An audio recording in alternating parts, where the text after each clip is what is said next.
하나님은 이 우주 만물을 만드신 분입니다. 그런데 우리 인간은 하나님이 만드신 이 시간과 공간 안에 제약을 받는 존재입니다. 그런데 하나님은 그렇지 않죠. 왜? 이 모든 것을 만드신 분이시기에 하나님은 이 세상이라는 피조물 안에 갇혀 있는 분이 아닙니다. 시간과 공간을 초월하여 계시는 분이시죠. 이런 이제 하나님의 속성을 가장 잘 표현하는 단어가 거룩이라는 단어예요. 이게 무슨 말인가 하니, 하나님은 이 세상이라는 피조물과는 완전하게 구분되는 존재라는 뜻입니다. 이 하나님은 이 세상을 초월하여 존재하는 분이다라는 것이죠. 그래서 우리의 제한된 지각으로는 하나님을 완전히 이해할 수 없다고 말하는 것이죠. 그러나 우리에게는 하나님을 그나마 정확하게 알 수 있는 글이 주어져 있는데 그것이 바로 성경이죠. 자, 그런데 이거 한번 생각해 보십시오. 이렇게 이 세상과는 전혀 차원이 다른 이 세상을 초월하여 존재하시는 하나님이 이 세상에 속한 제한된 인간과 함께 하시겠다고 한다면 그것은 엄청난 기적입니다. 이 기적을 이루시기 위해 우리 하나님은 이 땅에 사람의 몸을 입고 오셨습니다. 이것을 요한복음 1장이 말해주고 있죠. 그분이 바로 예수 그리스도이십니다. 여러분, 이 기적 경험하셨습니까? 여러분, 이 기적 지금도 경험하고 있습니까? 이 기적을 경험하였고 이 기적을 경험하고 있다면 그 사람들은 이 기적을 뭐라고 말합니까? 이것이 은혜입니다라고 고백하죠. 이 은혜를 우리 교회에 속한 모든 이들이 한 명도 빠짐없이 풍성하게 경험할 수 있기를 축복합니다. 오늘 본문을 자세히 들여다보시면요, 예수님이 11명의 제자들과 세상을 자꾸 분리하세요. 구분해내세요. 오늘 우리가 읽었던 본문 덩어리에 첫 번째 절인 15절하고요 마지막이 되는 24절을 보면요, 두 부류의 사람들이 구분되어 설명되고 있음을 우리가 알 수 있습니다. 15절을 제가 읽어드립니다. 너희가 나를 사랑하면 나의 계명을 지키리라 라고 예수님이 말씀하셨어요. 이게 무슨 말입니까? 예수님을 사랑하는 사람은 예수님의 말씀, 예수님의 계명을 지킨다라는 말씀이죠. 예수님을 사랑하는 사람, 예수님의 말씀을 지키는 사람이 있는 반면에 24절에 따르면 예수님을 사랑하지 않는, 예수님의 말씀을 지키지 않는 사람이 있다는 것을 언급하는 것이죠. 24절 제가 읽어드립니다. 24절입니다. 나를 사랑하지 아니하는 자는 내 말을 지키지 아니하나니 너희가 듣는 말은 내 말이 아니요 나를 보내신 아버지의 말씀이니라. 예수님을 사랑하는 사람이 있는 반면에 예수님을 사랑하지 않는 사람이 있다는 것입니다. 예수님은 예수님을 사랑하는 사람과 사랑하지 않는 사람을 나누어 구분하고 있습니다. 또 예수님은요, 예수님의 말씀을 지키는 사람과 그렇지 않은 사람을 나누고 있습니다. 15절에서 너희가 나를 사랑하면 나의 계명을 지키리라 라고 말씀하셨잖아요. 그런데 이 말씀은요, 제자들 향해서 말씀하고 있는데 이 11명의 제자들이 결국에는 예수님을 사랑하는 사람, 예수님의 계명을 지키게 될 사람이라는 것을 우리에게 보여주고 있습니다. 여러분, 우리 모두가 예수님을 사랑하는 사람 되기 원합니다. 우리 모두가 예수님의 말씀을 지키고 그 말씀 순종하는 사람 되기 원합니다. 자, 이 말씀을 하시고 나서 예수님은요, 보혜사를 보내주시도록 아버지 하나님께 요청하겠다 말씀하십니다. 16절 다 같이 읽어봅니다. 16절 다 같이 한번 읽어볼게요. 내가 아버지께 구하겠으니 그가 또 다른 보혜사를 너희에게 주사 영원토록 너희와 함께 있게 하리니. 여러분, 아마도 여러분 오늘 이 본문을 읽으면서 요한복음 전체에서 처음 등장하는 단어가 있다는 것을 발견할 텐데요, 그것은 보혜사라는 단어입니다. 이 보혜사라고 번역된 그리스어 단어는요, 파라클레이타스라는 단어인데요, 이 단어의 의미는 굉장히 범위가 넓어요. 제가 몇 가지 한번 소개해 드려 볼게요. 어떤 의미인지 한번 생각해 보십시오. 상담자, counselor, 변호자, advocate, 위로자, comforter, 그리고 돕는 자, helper, 이런 다양한 의미들을 가지고 있어요. 법적인 의미에서 변호, 이런 의미도 있고요. 자, 그런데 우리가 좀 보고 싶은 부분은요, 이 보혜사를 수식하고 있는 또 다른이라는 말이에요.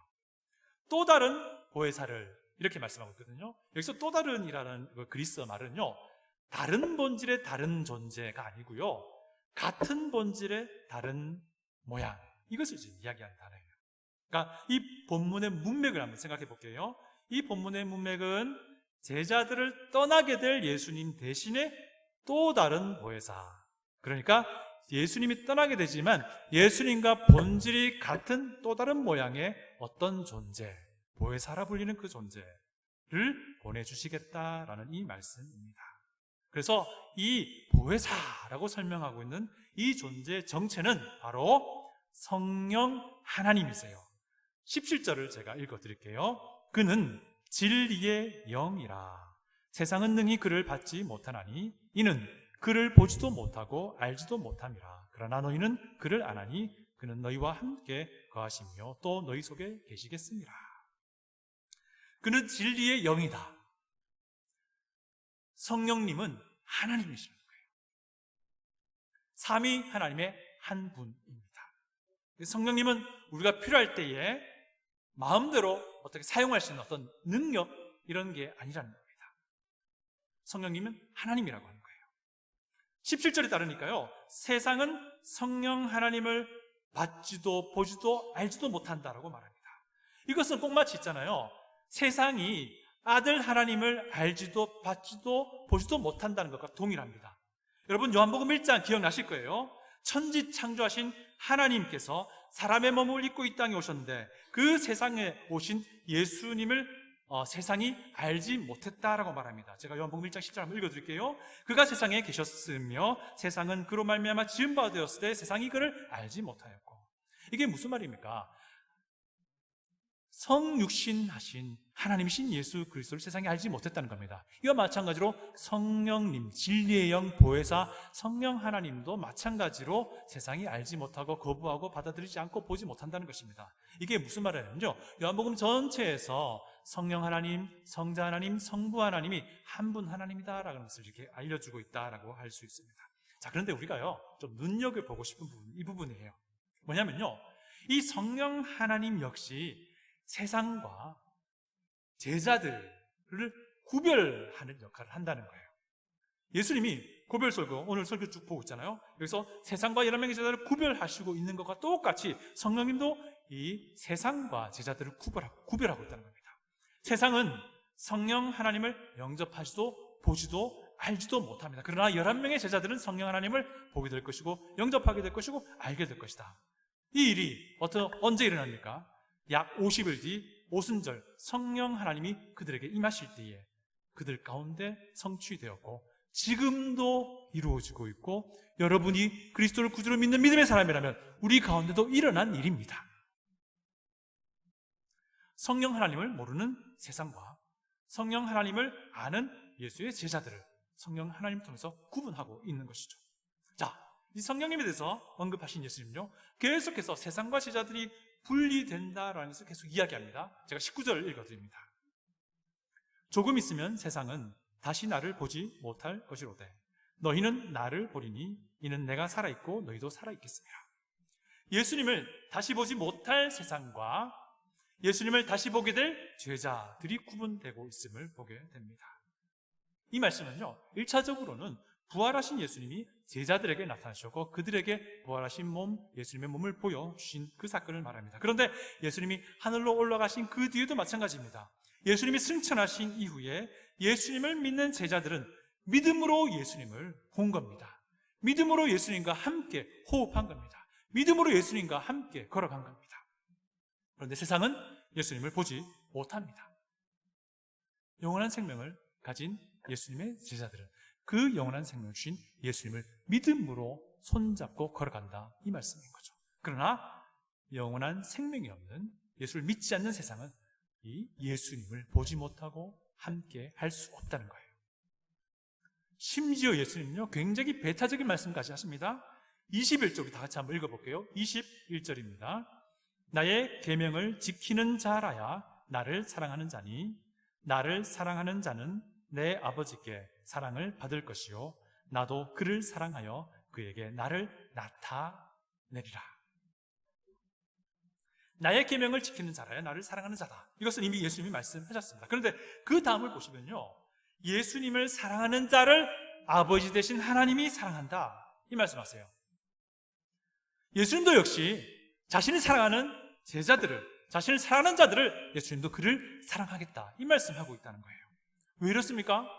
예수님은 모든 사람 사랑하시는 거 아니에요? 네, 맞습니다. 예수님은요, 모든 사람을 구원할 길을 열어놓으셨어요. 그래서 이 땅에 오신 것입니다. 제가 요한복음 3장 16절 앞부분을 읽어드립니다. 하나님이 세상을 이처럼 사랑하사 독생자를 주셨으니, 성경은 이것을 사랑이라고 표현해요. 그런데 그 사랑이 적용되는 것은 모든 사람이 아니라는 거예요. 이는 저를 믿는 자마다, 이는 그를 믿는 자마다 멸망치 않고 영생을 얻게 하려 하십니다. 예수를 구주로 믿는 사람들을 구원하시겠다, 이 말씀하고 있는 겁니다. 예수님을 구주로 믿는 사람들은 예수님을 사랑하는 사람이겠죠? 예수님을 사랑하는 사람은 또한 예수님의 말씀을 최고로 여기고 지키는 사람이겠습니다. 이 성경은요, 이 믿는 이들에게만 적용되는 이 구원의 은혜도 하나님의 사랑이라고 말씀하고 있어요. 그런데 그 다음을 보시면요, 예수님이 이런 말씀하세요. 그에게 나를 나타내리라. 이게 무슨 말입니까? 여러분, 지금까지 예수님이 제자들과 세상을 구별하셨어요. 구분하셨어요. 그래서 이 말은 무슨 말이냐면요, 예수님이 자기 자신을 제자들에게만 나타나시겠다, 이 말씀입니다. 자신을 믿지 않는 세상에는 예수님 자신을 드러내지 않겠다, 이 말씀입니다. 예수님을 구주로 믿는 사람들에게는 자신을 더욱더 자세하게, 더 친밀하게, 더 많은 것을 알려주시겠다, 이 말씀입니다. 그리고 그 방법을 제시합니다. 20절입니다. 그날에는 내가 아버지 안에, 너희가 내 안에, 내가 너희 안에 있는 것을 너희가 알리라. 삼위 하나님이 예수의 제자들과 아주 친밀한 가운데에 예수님이 누구신지, 그분이 어떤 분인지를 더 많이, 더 자세히 알려주시겠다는 것입니다. 그러면 17절에 따르면 진리의 영 마찬가지입니다. 예수님이 하시는 말씀이 요즘에 무슨 말이냐면요, 믿는 제자들에게 예수님이 자신이 누구인지 나타내시겠다, 알리시겠다 라는 말씀이에요. 근데 왜 하필 믿는 사람들에게만 자신을 나타내시겠다라고 말씀하시는 겁니까? 우리 궁금하잖아요. 제자들 중에도 궁금한 사람이 있었습니다. 그 사람이 바로 유다입니다. 예수를 배신할 가룟 사람 유다가 아니고요, 다데오라고 불리는 또 다른 유다예요. 이 사람도 역시 12제자 중에 한 명이었는데요, 이 사람이 이렇게 물어봅니다. 다 같이 22절을 읽어볼게요. 다 같이 22절을 읽습니다. 가룟인 아닌 유다가 이르되 주여 어찌하여 자기를 우리에게는 나타내시고 세상에는 아니하려 하시나이까? 예수님이 사실 직접 이 세상에 자신이 어떤 분인지를 나타내 주신다면 얼마나 확실하겠습니까? 유일한 길이고 유일한 진리고 유일한 생명 되신 예수님이 자기 자신을 직접 세상에 알려주면 더 많은 사람들이 확신 가운데 예수께 나오지 않을까요? 그런데 예수님은 아주 배타적으로 믿는 제자들에게만 자신을 더 많이, 더 확실하게, 더 정확하게 나타나시겠다, 이 말씀을 하고 있다는 거예요. 예수님은 이 유다의 질문에 답을 하시긴 하시는데 그 답을 들어보면 잘 이해가 안 돼요. 꼭 마치 동문서답하는 것 같은 느낌이 듭니다. 우리 다 같이 23절, 24절을 읽어보겠습니다. 23절, 24절이에요. 예수께서 대답하여 이르시되 사람이 나를 사랑하면 내 말을 지키리니 내 아버지께서 그를 사랑하실 것이요 우리가 그에게 가서 거처를 그와 함께 하리라. 나를 사랑하지 아니하는 자는 내 말을 지키지 아니하나니 너희가 듣는 말은 내 말이 아니요 나를 보내신 아버지의 말씀이니라. 예수님의 대답은 뭡니까? 아까처럼 계속 믿는 제자들과 믿지 않는 세상을 구분하는 말만 되풀이할 뿐이에요. 사람이 나를 사랑하면 내 말을 지키리니 나를 사랑하지 아니하는 자는 내 말을 지키지 아니하나니. 이게 무슨 말입니까? 나를 사랑하고 내 말을 지키는 너희가 있지 않느냐, 제자들을 향해서. 그런데 나를 사랑하지 않고 내 말도 지키지 않는 세상이 너희들과 함께 공존하고 있다. 이 말씀입니다. 엄청난 차이가 있는 너희와 세상이 공존하고 있다. 이 말씀하고 있는 거예요. 우리가 그에게 가서 거처를 그와 함께 하리라. 이게 무슨 말입니까? 삼위 하나님이 예수 믿는 너희와 친밀하게 동행해 주겠다. 이 말입니다. 이 하나님이 함께 하시는 사람이라면 그의 삶은 세상과 너무나도 큰 구별이 되는 거룩한 삶을 살게 될 것입니다. 예수님은 유다의 질문에 이런 아주 명백하게 구별됨을 계속해서 말씀하신 겁니다. 예수님의 대답의 의도는 이거예요. 나를 믿는 너희들이 나를 세상에 나타내거라. 이 말씀인 겁니다. 여러분, 우리는 예수님의 제자입니다. 그러면요, 예수의 제자는 예수님을 세상에 비추어주는 거울과도 같습니다. 예수님의 제자는 예수님을 나타내주는 거울이에요. 예수님이 직접 세상에 나타내주시면 좋겠는데 예수님 그 방법 취하지 않으셨습니다. 그런데 이것 때문에요, 예수님의 제자인 우리는 너무나도 영광스러운 특권을 얻게 된 것입니다. 우리가 뭔데 감히 이 영광스러운 예수님을 세상에 비춰주는 이 영광스러운 거울이 될 수 있을까요? 감히 우리가 그럴 수 없는 존재임을 알잖아요. 그런데 예수님은 우리 같은 제자들에게 이 영광스러운 특권을 허락해 주신 겁니다. 너희들이 나를 나타내는 거울이 되어라 라고 우리에게 말씀하고 있는 것입니다. 여러분, 이거 우리가 할 수 있습니까? 우리 힘으로 할 수 있습니까? 우리 힘으로 못해요.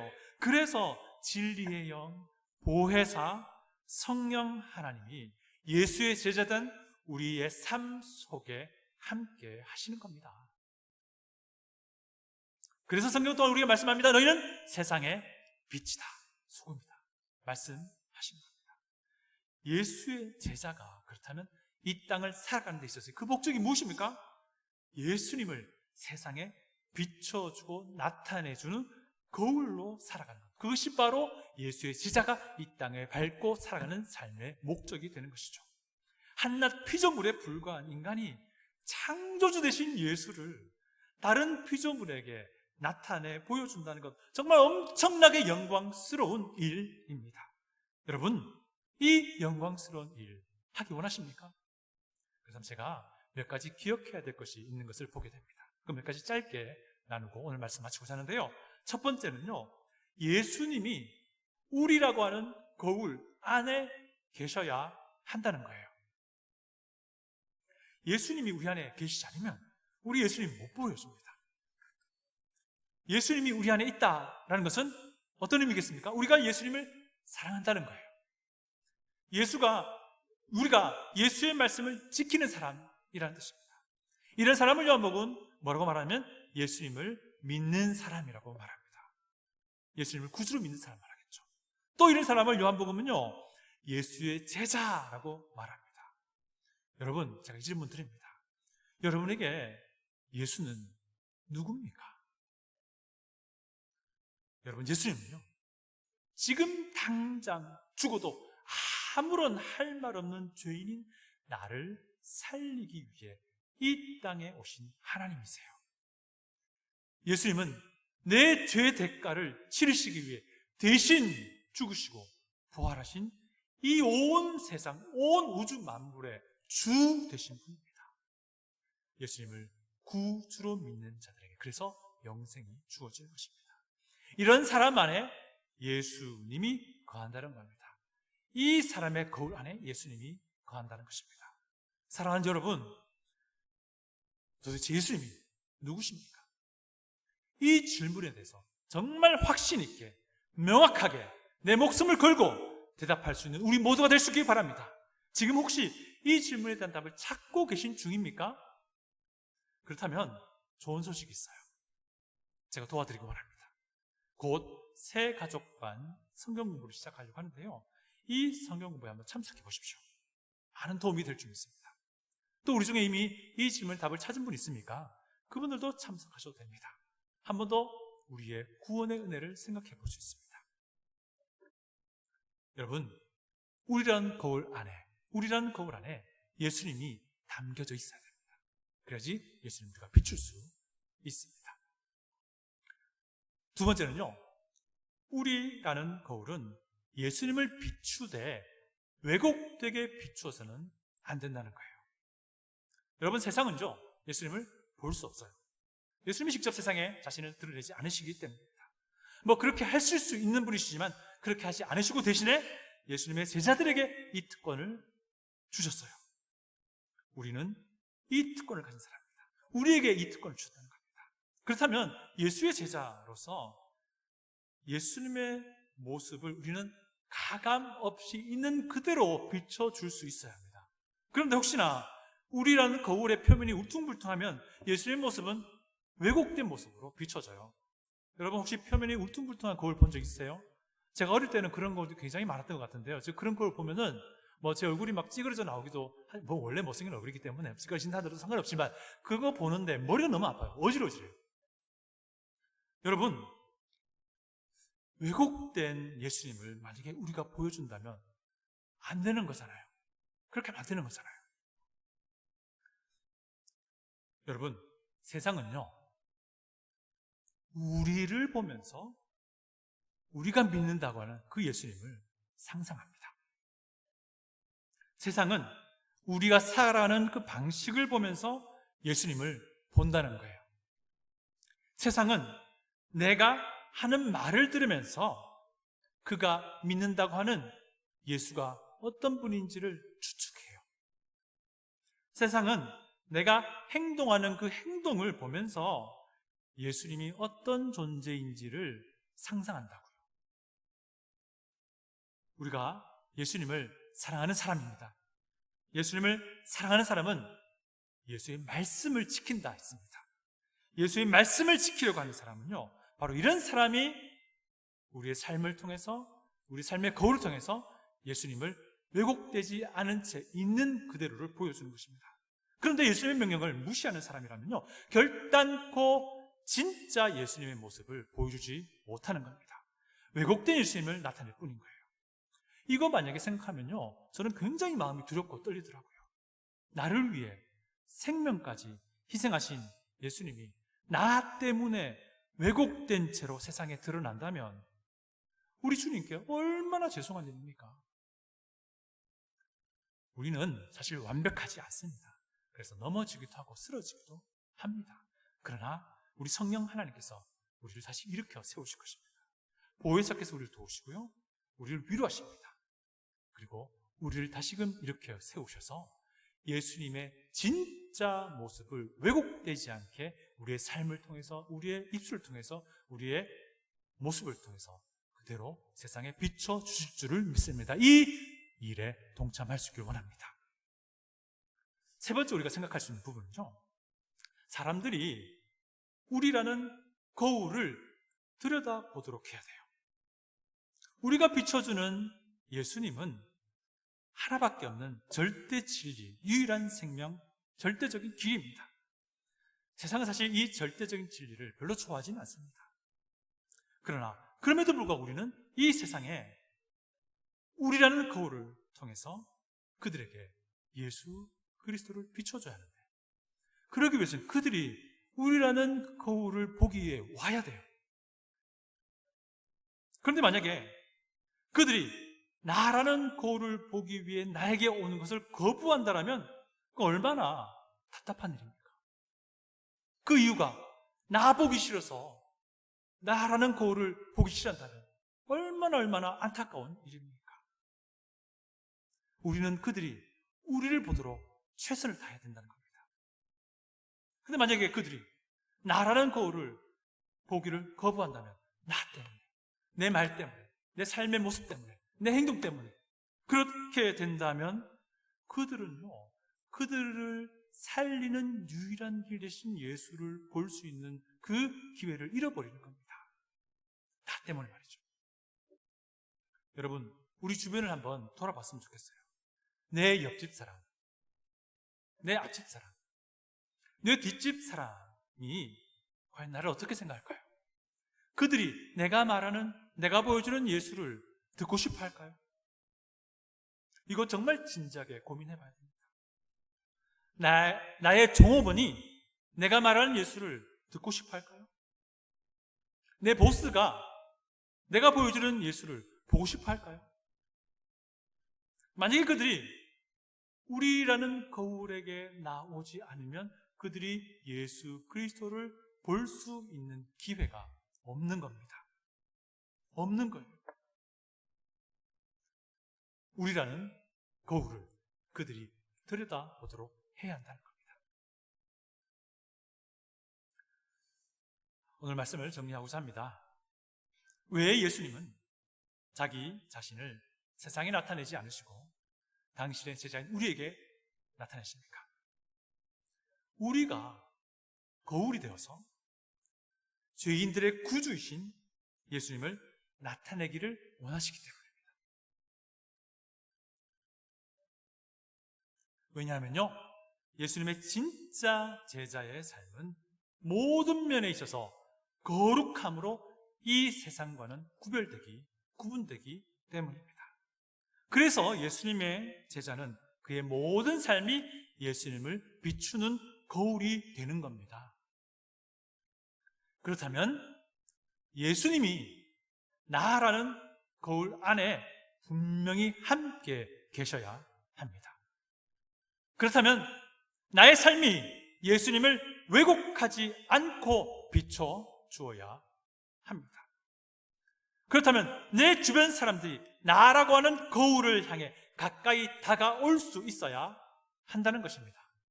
제가 끝으로 3가지 질문을 던져드립니다. 첫째는요, 예수님이 나에게 과연 누구십니까? 라는 질문입니다. 두 번째는요, 내 삶은 예수님을 혹여나 왜곡하고 있지는 않는가? 라는 질문이고요. 세 번째 질문은요, 내 주변 사람이 나라고 하는 이 거울을 거부하고 있지는 않는가? 이 3가지 질문을 오늘 한 주 동안 우리를 스스로에게 물어볼 수 있기 바랍니다. 다시 한번 말씀드립니다. 예수의 제자인 우리는 예수님을 세상에 나타내 보여주는 거울입니다. 다 같이 기도하겠습니다.